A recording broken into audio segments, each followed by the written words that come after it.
yang murid selevelnya itu heran kepada Imam Malik. Seolah-olah itu beliau ada perekam di telinganya, itu bisa merekam semua. Ya Allah, Ya Rahman, Ya Allah. Jemaah yang dirahmati Allah Subhanahu wa taala. Fa akhadha anhu fiqh ar-ra'yi wa huwa hadathun saghir.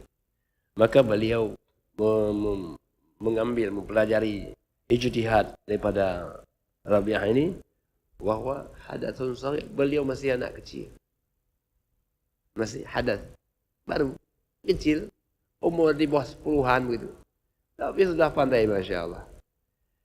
Artinya kalau ada anak yang pandai, kita merasa sangat kagum ya, kagum.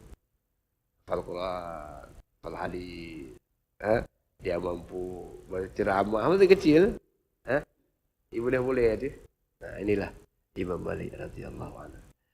Imam Malik masih kecil, tapi menjadi orang yang luar biasa di masa kecilnya.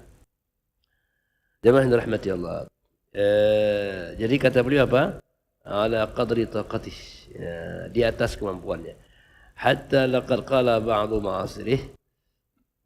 Ya, jadi sehingga orang pada zamannya mengatakan ra'aitu Malikan fi halqah Rabi'ah wa fi udhunhi Syamf.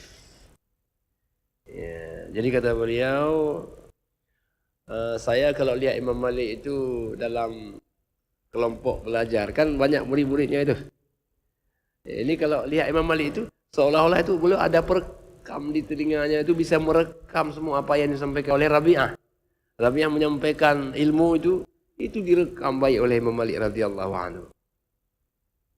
Makanya orang yang murid selevelnya itu heran kepada Imam Malik. Memang jamiah yang dirahmati Allah.